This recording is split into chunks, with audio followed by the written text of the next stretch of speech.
Pada kesempatan kali ini, marilah kita panjatkan rasa bersyukur kepada Allah Subhanahu wa Ta'ala yang tak pernah sayang dan tak pernah kasih. Bismillahirrahmanirrahim. Tabarakalladzi nazzala al-Qur'ana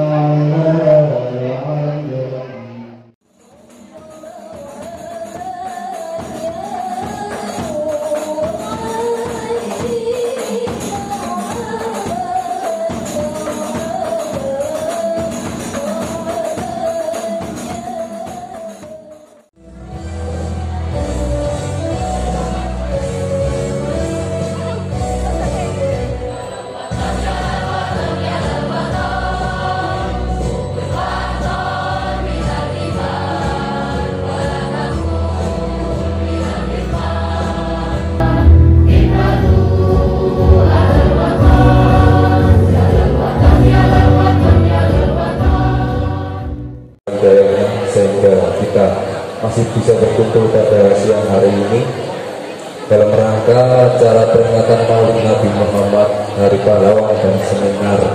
Event-event jamaah kedepannya bertambah lebih baik, tetap menjadi kader yang aktif, kreatif, dan militan.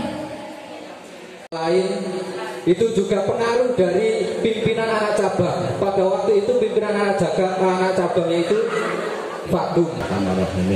Allahumma anfa'na bima 'allamtana wa 'allimna ma yanfa'una wa zidna ilma.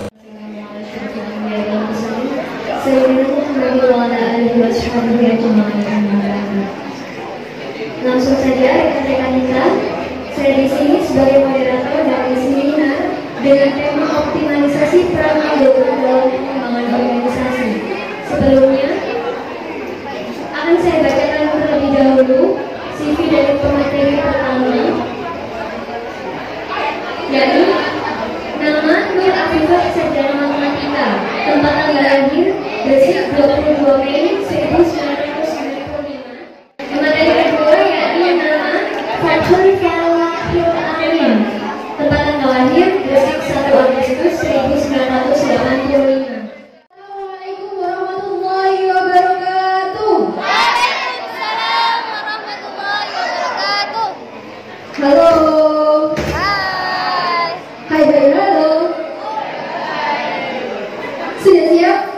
Optimal itu adalah suatu kondisi di mana itu bukan dalam kondisi maksimal, tapi di kondisi itu optimal itu adalah yang terbaik sesuai dengan kondisi yang ada.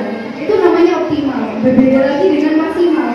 Kalau maksimal itu belum tentu optimal. Tapi kalau optimal, insya Allah itu sudah bisa dikatakan sebagai maksimal. Dalam organisasi, mengoptimalkan organisasi, saya ada dua perspektif: optimalisasi diri dan optimalkan orang lain. Kira-kira mana yang menurut kalian harus didahulukan? Optimalkan diri atau optimalkan orang lain? Nah, iya. Jadi sebelum kita mengoptimalkan orang lain, kita harus mengoptimalkan diri kita sendiri dulu. Gimana caranya, rekan-rekan? Kalian bingung gak? Kalian sudah merasa kalian sudah mengoptimalkan diri kalian dalam organisasi ya? Kalian sudah merasa memiliki organisasi itu di PPAku ya? Nah, itu adalah salah satu pertanyaan yang bisa membuat kalian dalam menilai diri kalian itu optimal atau belum. Bagaimana caranya? Kenali diri, know yourself. Jadi kalian harus tahu diri kalian, potensi diri kalian, kalian mampu melakukan tugas atau tidak, kewajiban kalian sudah terlaksana atau tidak, itu harus kalian kenali diri. Nah, kemudian look up your potential. Jadi lihat potensi dalam diri kamu. Kamu berpotensi untuk apa? Kamu berpotensi nggak dengan tugas yang diberikan oleh pimpinan? Itu juga harus kalian dalam diri kalian, diriku dari PPNU, ketika ada sesuatu yang kalian gak bisa atau bertentangan dengan kemampuan kalian, kalian jangan katakan gak bisa dulu. Belajarlah dulu. Setelah kalian belajar, baru kalian akan memahami, oh ternyata saya bisa ya. Kenapa sih nyesal itu gak di awal? Andaikan nyesal di awal, kalian pasti, ya Allah kenapa aku gak belajar dari dulu ya? Pasti ada rasa seperti itu. Nah, pengoptimalisasian dalam organisasi harusnya dioptimalkan dalam diri dulu. Ketika diri kalian itu sudah optimal, saya sudah melakukan tugas saya di departemen ini, saya sudah melakukan tugas saya di kepanitiaan ini. Nah, itu bisa disebut maksimal. Selanjutnya apa? Bantulah teman kalian buat memaksimalkan diri. Jadi sebelum memaksimalkan orang lain, maksimalkan diri kalian dulu. Dengan memaksimalkan diri dulu, maka kalian akan secara tidak langsung bisa membantu pengoptimalan organisasi kalian. Itu. Kalau kalian sendiri tidak optimal dalam menjalankan organisasi, maka organisasi kalian juga tidak akan optimal. Kenapa? Karena organisasi itu bukan hanya milik kalian sendiri. Ketika orang lain ada yang gak maksimal, kalian sendiri gak maksimal, maka bisa dikatakan organisasi itu gak maksimal. Ada dua aspek yang perlu dilakukan dalam pengoptimalan anggota. Yang pertama adalah latihan sensitivitas. Jadi ketika anggota kalian itu punya kepribadian yang pendiam, karakter yang berbeda, misalkan banyak omongan, itu kita bisa lakukan latihan sensitivitas dengan cara apa? Dengan cara diskusi. Kita bisa mengajak anggota kita dari beberapa orang, misalkan masing-masing dari departemen untuk diskusi. Nah, di samping itu, tanpa kita sadari, itu bisa melatih latihan sensitivitas anggota kita. Bagaimana kalau pemimpinnya cuek ke kita? Bagaimana kalau pemimpinnya itu gak care dengan kita? So what should I do? Gitu. Apa yang harus kita lakukan? Selain latihan sensitivitas, satu lagi yang menurut saya perlu, yaitu kajian umpan balik. Jadi kajian umpan balik itu seperti apa? Kita dalam melakukan interaksi, baik itu dengan anggota maupun orang lain, itu pasti kita dapat feedback kan. Kita bisa menanggapi, kita bisa mengeluarkan pendapat, kita bisa ada tanggapan setidaknya dengan orang yang kita ajak diskusi, orang yang kita ajak komunikasi, orang yang kita ajak interaksi. Nah, itu adalah kajian umpan balik. Nah, dari kajian umpan balik itu sebenarnya juga bisa melatih kita untuk lebih mengetahui potensi yang ada di anggota kita, sehingga ketika kita bisa menempatkan anggota kita sesuai dengan potensinya, sesuai dengan bakatnya, maka secara tidak langsung itu bisa mengoptimalkan organisasi. Tapi satu yang harus kalian punya, yaitu rasa memiliki organisasi. Di sini rekan dan rekan kita, apakah kalian sudah benar-benar menjadi ibnu dari PPNU? Yakin? Sudah ngasih apa ke ibnu dari PPNU? Doa. Jadi ukuran untuk menilai organisasi itu optimal atau tidak, mulailah dari diri kita dulu. Kalau diri kita sudah optimal, maka besar kemungkinan kita bisa mengoptimalkan organisasi kita. Seperti itu ya, Pak. Kemudian lanjut ke materi kedua, yaitu mengenai pengembangan organisasi. Dalam hal ini akan disampaikan oleh rekan kami. Adanya waktu dan tempat kami persilakan.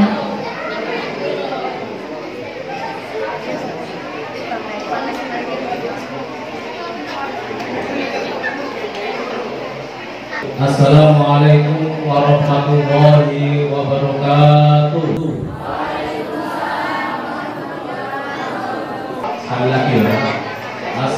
Assalamualaikum warahmatullahi wabarakatuh. Bismillahirrahmanirrahim. Alhamdulillahirabbil alamin wassalatu wassalamu ala asyrofil anbiya wal mursalin sayyidina wa maulana Muhammadin wa ala alihi wa sahbihi ajma'in amma ba'du. Rekan-rekan sekalian yang saya hormati, saya tidak menyampaikan banyak hal, tapi sudah disinggung oleh rekan ketua cabang di PPNU banyak hal terkait dengan peran anggota. Saya hanya menambahi terkait dengan pengembangan organisasi.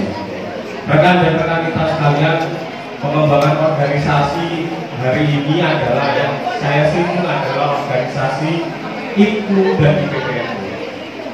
Saya berproses di IPNU dan IPPNU itu mulai sanawiyah.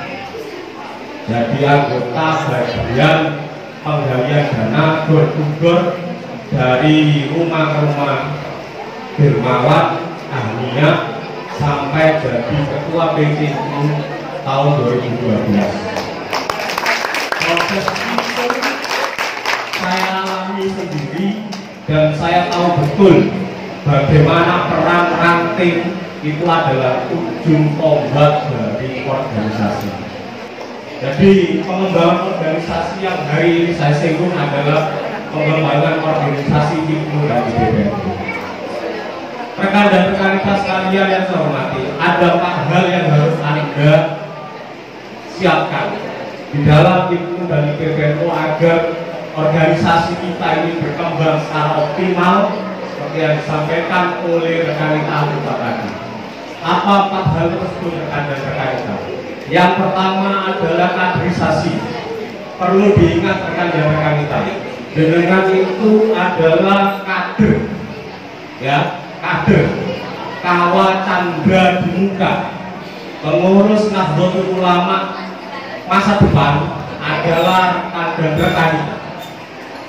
Perlu saya sampaikan lagi, pengurus Nahdlatul Ulama ke depan adalah rekan dan rekan kita. Yang kedua, pengembangan organisasi kita di IPNU dan IPPNU adalah penataan administrasi dan database. Alhamdulillah, saya melihat IPNU dan IPPNU cabang sudah melakukan pendataan database melalui foto yang dilakukan dari PAC di 16 PAC, dan alhamdulillah itu saya lihat tuntas. Saya meskipun tidak tahu tapi ngerti. Jadi itu adalah dalam rangka kita memetakan kader-kader kita yang punya potensi, yang punya tadi yang saya sebutkan. Kalau kita hari ini punya kader sekian, tapi ketika kita ditanya berapa yang punya potensi bisa menulis, kita tidak tahu. Di mana saja sebarannya, kita tidak tahu. Maka melalui database itu yang sekarang bisa kita laksanakan atau kita bisa lakukan dengan online, itu bisa meminimalisir atau cepat, sehingga kita tahu potensi-potensi dan memotret kader-kader kita yang ada di bawah itu bisa berkembang. Yang ketiga, dalam rangka pengembangan organisasi itu yang kita lakukan adalah penguatan ekonomi. Saya tidak kesampingkan rekan dan rekan kita. Di IPNU maupun IPPNU kalau tidak salah itu ada yang namanya badan. Badan itu badan usaha mandiri kalau nggak salah, kalau masih ada, kalau tidak dihapus di kongres, ya masih ada. Jadi badan usaha mandiri buat usaha. Kalau di tingkatan ranting itu bisa, kalau tidak, kalau dulu saya ketika jadi ketua ranting itu nyewa kosor. Kita itu organisasi nirlaba, tidak ada yang membiayai, ya.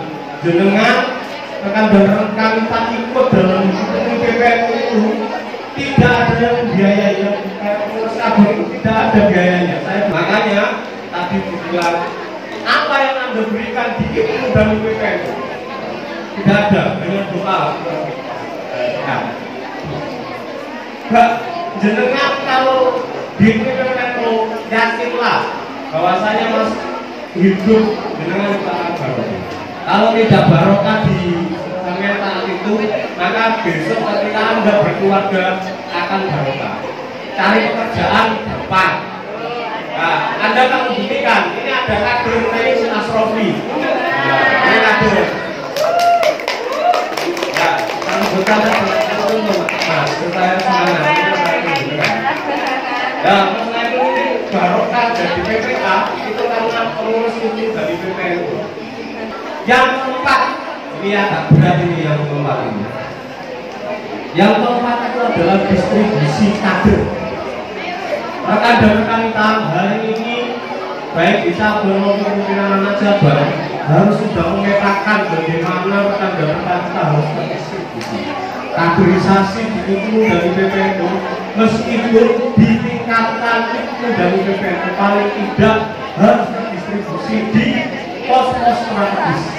Maka 4 hal ini rekan dan rekan kita untuk kita kelola dalam rangka pengembangan organisasi kita agar organisasi kita itu menjadi berkembang dan besar. Besar saja tapi tidak terkontrol itu juga sia-sia. Maka dari itu 4 hal ini yang harus kita tanamkan, kita sampaikan, baik itu di ranting, baik itu di pimpinan anak cabang maupun di cabang.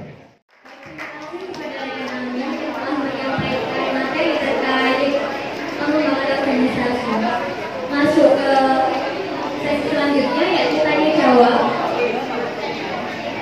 2 termin, setiap terminnya berisi 3 pertanyaan. Kita buka dulu 3 pertanyaan. Bagi yang ingin bertanya, silahkan angkat tangan. Baik, terima kasih kepada rekan Zulfi dan rekan Rizka yang telah memberikan pertanyaan. Bisa teman Maria, rekan kita. Seharusnya tadi 3 pertanyaan ya, tapi ini mengembang menjadi 5 pertanyaan. Ya, berarti nanti sesi 2 kita ambil 1 sesi lagi. Untuk pertama, pertanyaan rekan Zulfi. Ya, mungkin sedikit sharing ya. Ya, selama di PPNU tidak ada kata kemajuan atau pada pengembangan organisasi. Nah, pertama, kenapa kok kita tidak memakai kemajuan atau pemajuan, tapi hanya pengembangan? Nah, itu akan berimplikasi kepada kita kalau kita hanya berkembang seperti itu. Untuk yang kedua, kita setelah ditinjau dari pendapat rekan Zulfi, terdapat banyak kekurangan di segala bidang saat kita bandingkan dengan organisasi lain. Nah, berangkat dari situ, apakah tidak ada dobrakan dari atas atau bawah? Agar kita tidak hanya mengenai pada amalia juga bagaimana kita melihat dobrakan yang signifikan untuk kemajuan organisasi ini bukan hanya pengembangan. Bisa dijawab, bagaimana ini satu jam jelas, pertanyaan, silakan.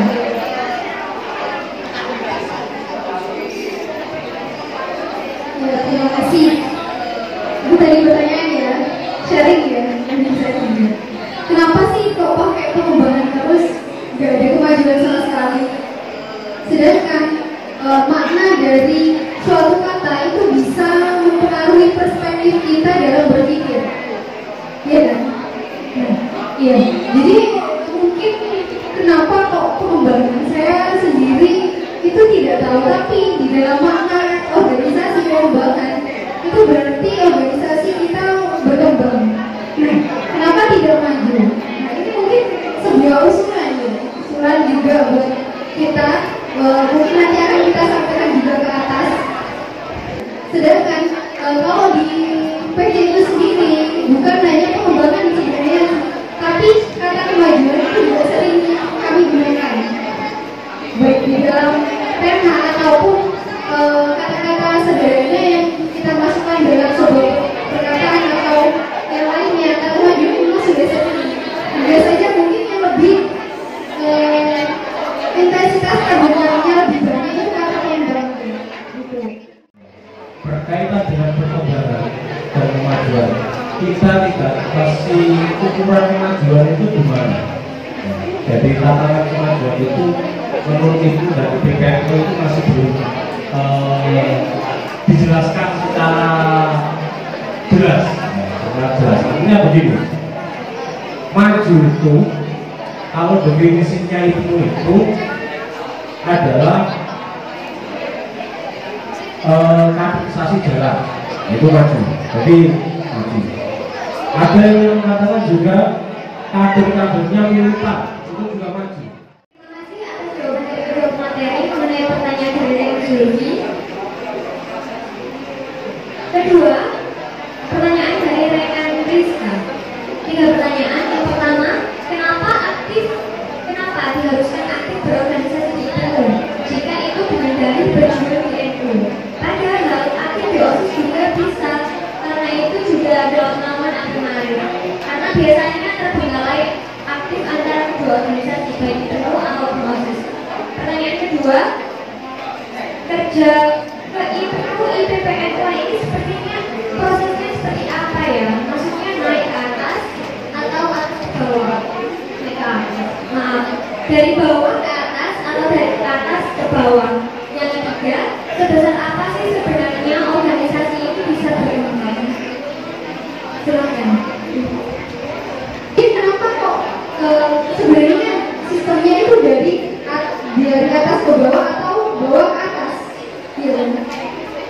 Kalau kita berbicara tentang proses, kita tidak ada proses atas ke bawah.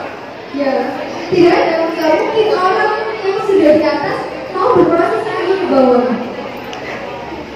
Itu besar apa organisasi ini dapat berkembang? Kalau sebesar apa berarti kita berbicara tentang probabilitas. Ya. Sebesar apa organisasi kita ini bisa berkembang? Sebesar kemampuan kita untuk mengembangkan. Ketika kita mempunyai kemampuan tapi kita tidak mau mengembangkan, bisa saja organisasi kita akan berkembang. Sepertinya kita tutup sesi tanya jawab pada sore hari ini karena waktunya sudah habis. Semisal nanti ada yang masih ditanyakan atau konsultasi mengenai pengembangan organisasi dan optimalisasi peran anggota, bisa langsung ke rekan Afifah juga rekan Amin. Kemudian saya akan mengambil kesimpulan sedikit dari kedua materi ini. Pertama, mengenai optimalisasi peran anggota. Langkahnya kita bisa kenali diri, lihat potensi, optimalkan diri. Kemudian kenali potensi anggota dan optimalkan potensi anggota tersebut. Kemudian akan terbentuk organisasi yang optimal. Kemudian yang kedua tentang pengembangan organisasi, ada 4 hal yang menjadi dasar atau kunci penting. Yang pertama adalah kaderisasi. Perkuat kaderisasi, dan kaderisasi prosesnya harus tuntas. Yang kedua, penataan administrasi dan database serta pengembangannya. Ketiga, penguatan ekonomi. Keempat, distribusi